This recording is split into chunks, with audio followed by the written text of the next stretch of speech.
Bismillahirrahmanirrahim. Assalamualaikum warahmatullahi wabarakatuh. Pada pembelajaran kali ini saya akan menjelaskan tentang listrik statis dalam kehidupan sehari-hari. Untuk pertemuan yang pertama, pengenalan listrik statis. Listrik statis adalah suatu gejala yang ditimbulkan oleh perbedaan muatan yang dimiliki benda. Ini ada 3 gambar ya, fenomena yang menunjukkan listrik statis ya. Baik, sebelum kita belajar listrik statis, kita harus tahu dulu tentang atom ya. Apa atom itu? Atom adalah bagian terkecil dari suatu benda yang tidak dapat dibagi-bagi lagi, meskipun dengan reaksi kimia. Teori atom menurut Niels Bohr ya. Yang pertama, atom itu terdiri atas inti atom bermuatan positif yang dikelilingi elektron yang bermuatan negatif. Elektron bergerak mengelilingi inti atom. Elektron dapat berpindah dari lintasan dalam keluar atau lintasan luar ke dalam. Jadi yang bergerak bebas itu adalah elektron. Proton berada di dalam inti atom dengan neutron. Susunan partikel zat padat yang rapat. Ini zat padat, kemudian dipecah-pecah-pecah. Bagian yang paling kecil itu namanya adalah atom ya. Nah, meskipun atom ini bagian yang paling kecil, atom ini masih tersusun dari 3 partikel ya. Yang pertama proton, yang kedua neutron berada di dalam inti atom atau nukleus. Yang ketiga yang bergerak mengitari ini ya, di kulitnya ini adalah elektron ya, yang bermuatan negatif ini.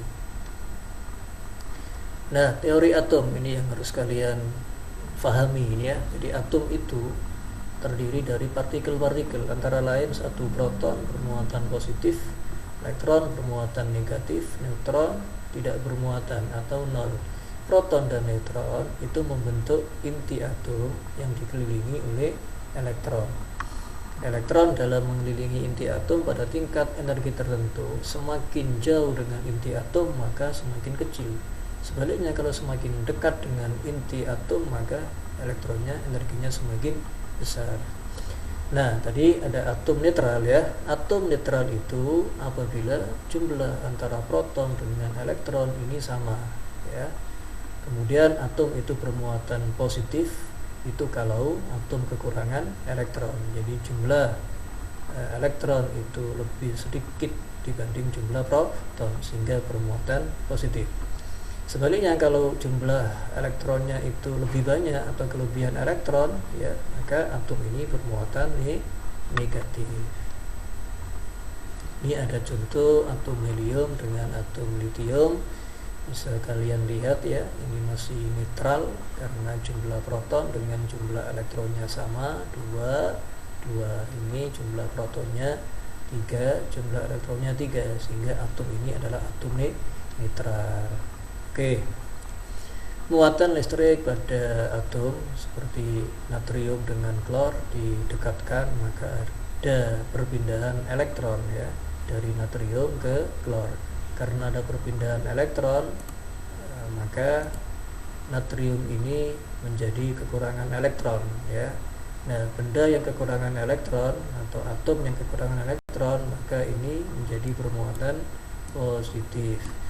Kemudian yang klor, karena ini kelebihan elektron tambahan dari natrium, elektronnya ini, maka klor ini menjadi benda atau atom yang bermuatan negatif ya. Ini kesimpulan ya, kesimpulan dari ini, natrium kehilangan elektron maka bermuatan positif, kemudian klor menerima elektron maka bermuatan negatif. Muatan listrik pada benda ya, penggaris kalau digosok-gosok dengan rambut secara terus-menerus maka akan bisa menarik bulu ayam. Kenapa? Karena penggaris ini menjadi bermuatan. Asalnya kan netral, karena digosok menjadi bermuatan. Bermuatan apa? Nah, kita akan terangkan setelah ini ya. Nah, ini ya, Bagaimana cara membuat muatan listrik? Caranya adalah dengan digosok. Ada dua benda, penggaris plastik dengan kain wol. Benda ini asalnya netral, ya. Kemudian saya gosok secara terus menerus, maka ada peristiwa perpindahan. Yang berpindah apa? Yang berpindah adalah elektron bawah. Jadi ingat bahwa yang berpindah itu bukan proton, yang berpindah adalah elektron. Jadi ini kain wol, elektronnya berpindah ke penggaris, sehingga penggaris ini kelebihan elektron, maka menjadi benda bermuatan negatif. Kain wol menjadi bermuatan positif karena kekurangan elektron. Bisa kalian baca sendiri.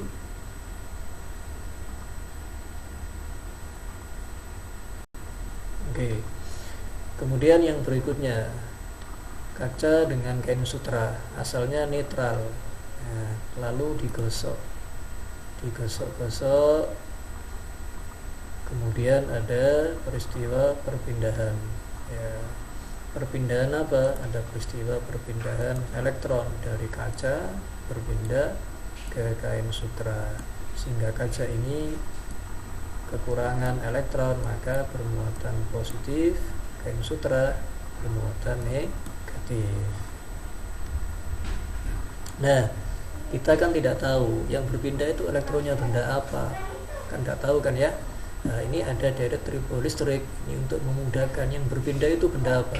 Nah, deret tribolistrik semakin ke atas ini, jadi kalau saya gambarkan, semakin ke atas itu semakin sukar memberikan elektron atau semakin sukar melepas elektron. Semakin ke bawah benda itu, maka semakin mudah memberikan elektron.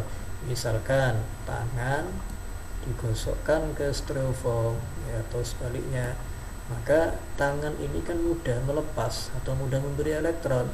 Elektronnya ini dilepas, ya, diterima oleh styrofoam, sehingga styrofoam ini kelebihan elektron, maka ini bermuatan negatif. Tangan menjadi bermuatan positif. Coba contoh lagi, misalkan wol, ya, yang sering keluar, wol dengan plastik misalkan. Ingat, wol kan di bawah, berarti wol ini mudah melepas elektron, ya. Kemudian ini menjadi bermuatan bermuatan negatif, yang ini bermuatan positif, ya. Nah, ini anak-anak yang sering muncul di ujian nasional, ya, seperti ini. Plastik digosok dengan kain wol, maka plastik bermuatan negatif, wol bermuatan positif. Ini negatif, ebonit negatif, kaca ini positif, kemudian sisir ini negatif.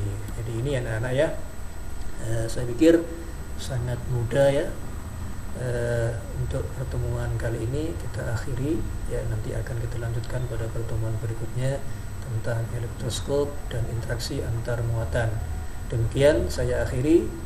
Assalamualaikum warahmatullahi wabarakatuh.